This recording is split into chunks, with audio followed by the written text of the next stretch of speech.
Yn y fideo yma, mi wnawn ni ystyried cwestiynau newid testun pellach. Cwestiynau sydd yn ymddangos ar yr haen uwch yn unig. Nawr, un math o gwestiwn sydd yn ymddangos ar y haen uwch yn unig yw cwestiwn newid testun ble mae'r testun o dan sylw yn ymddangos mwy nag un waith yn y fformula. A dyma ni enghraifft o gwestiwn o'r math yma. Gwnewch x yn destun y fformula 5x tynnu 3 yn hafel i 2z adio xz. Mae'r testun o dan sylw yn fan hyn, sef yr x, yn ymddangos un waith ar ochr chwith fel rhan o'r term 5x ac un waith ar ochr dde fel rhan o'r term xz. Nawr, y dechneg ar gyfer cwestiwn o'r math yma yw i gasglu ar un ochr o'r fformula pob un term sydd yn defnyddio'r testun o dan sylw ac i gasglu ar ochr arall y fformula pob un term sydd ddim yn defnyddio'r testun o dan sylw. Felly fan hyn, os na i gychwyn drwy gopio allan y fformula, 5x tynnu 3 yn hafel i 2z adio xz. Nawr i gasglu pob term sydd yn defnyddio x ar ochr chwith, dwi'n sylwi fod y 5x ar ochr chwith yn barod, ond mae'r xz ar ochr dde. Nawr, un ffordd o symud yr xz i fod ar ochr chwith ydy dynnu xz i ffwrdd o bob ochr o'r fformula. Nawr, ar ochr chwith, os dwi'n tynnu xz i ffwrdd, mae 5x tynnu 3 yma'n barod, wedyn dwi'n tynnu'r xz i ffwrdd. Ar ochr dde, os dwi'n tynnu xz i ffwrdd, wel, mae xz yma'n barod, tynnu xz mynd i fod yn ddim byd, ac felly mewn gwirionedd mae'r xz yn diflannu o'r ochr dde. Mae'r 2z dal yma beth bynnag. Wel, wan, mae gennym fi pob dim sydd yn defnyddio x ar ochr chwith, y 5x ar minus yn fan hyn wan, xz, ond mae gennym fi hefyd rhywbeth arall dwi ddim i angen, sef y minus 3 fan hyn. I gael gwared o hwn o'r ochr chwith, be'n ei wneud yn nawr ydy adio 3 i bob ochr o'r fformula. Ar ochr dde, os dwi'n adio 3, 2z, adio 3 sydd gennym fi. Ond os dwi'n adio 3 i'r minus 3 yma fan hyn, mae'n rhaid 0 iddo fi, ac felly mae'n diflannu yr minus 3 yma sydd yma'n yn wreiddiol. A beth sydd ar ôl ydy beth arall dwi'n weld, sef y 5x ar minus xz. Ac rwan mae gennym fi bob un term sydd yn defnyddio'r testun o dan sylw ar ochr chwith. Mae gennym fi pob term arall sydd ddim yn defnyddio'r x ar ochr dde. Na unwaith mae hynna'n wir gennym fi, y cam nesaf yw i ffactorio'r testun o dan sylw. Ffactorio x felly yn yr achos yma.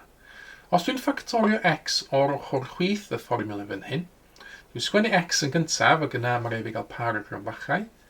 X lliosi fo 5 sydd yn gwneud 5x ac yna x lliosi fo minus z sydd yn gwneud minus xz.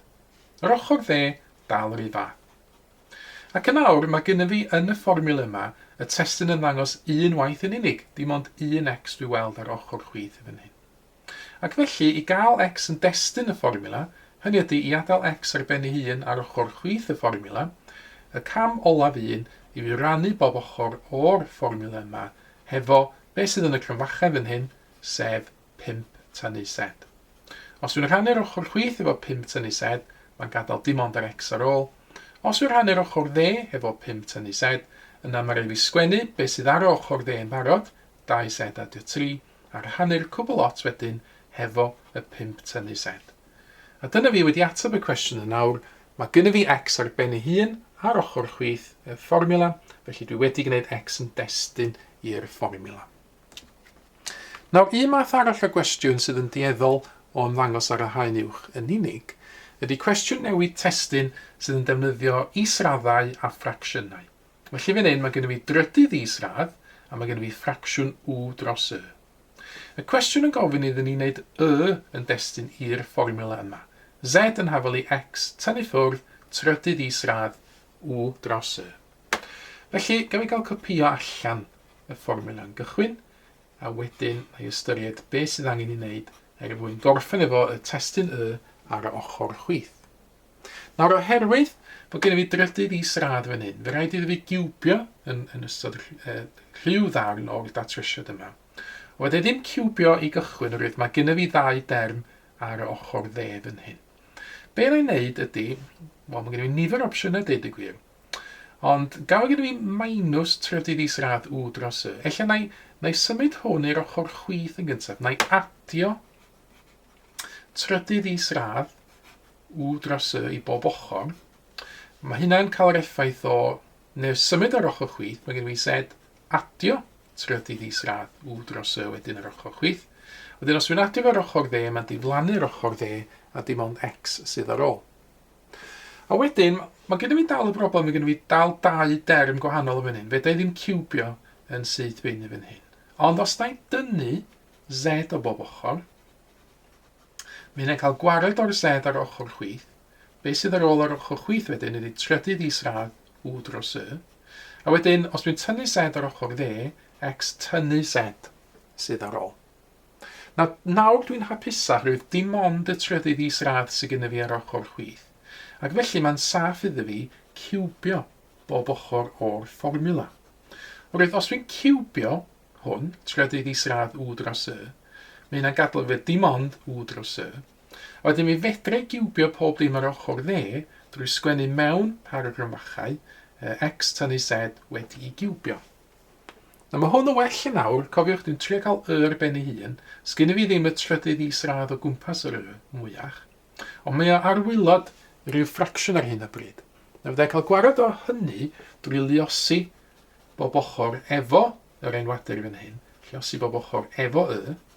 Ar ochr chwith, mi fydd lluosi y ffracsiwn efo y yn gadael fi dim ond yr w. A wedyn os dwi'n lluosi'r ochr dde efo y, fe fydd gen i wedyn fydd y lluosi efo x tynnu z wedi i giwbio. Bron iawn yna nawr, be'n ein nesaf ydy cam bach syml, sydd yn wastad yn opsiwn mewn unrhyw rhan o ddatrysiad, cyfnewid yr ochrau. Mae hynna'n sicrhau fod yr yn ôl ar ochr chwith. A wedyn lluosi efo rhyw derm x tynnu z i ciwbio sydd gen i fan hyn. I adael yr ben ei hun, sef beth dwi'n drio wneud wrth newid testun, y cam olaf yn yr achos yma ydy rhannu bob ochr o'r fformula efo yr x tynnu z di ciwbio. Os dwi'n gwneud hynna, dim ond sydd ar ôl ar ochr chwith. Ar ochr dde, dwi'n angen rhannu'r w sydd yna efo'r x tynnu z di ciwbio. A dyna fo'r datrysiad, mae gynnu fi dim ond y testun o dan sylw yr ar ochr chwith, a dydy ddim yn ymddangos o gwbl ar y ochr dde. Cyfle nawr iddo chi roi cynnig ar gwestiynau newid testun pellach. Dilynwch y cyfrifiadau ar y sgrin, a cheisiwch wneud y newid yna i dan sylw yn destun i'r fformulau yma. Unwaith ydych chi roi cynnig arni hi, cymharwch a'ch atebion chi wedyn yn erbyn yr atebion cywir sydd erbyn nawr yn cael ei dangos ar y sgrin. Mae mwy o fideos adolygu ar gael ar ein sianel YouTube Adolygu Mathemateg. Am y newyddion diweddaraf neu holi cwestiwn, dilynwch ein cyfrif trydar @mathemateg. Neu ewch i'n gwefan www.mathemateg.com am fwy o adnoddau adolygu.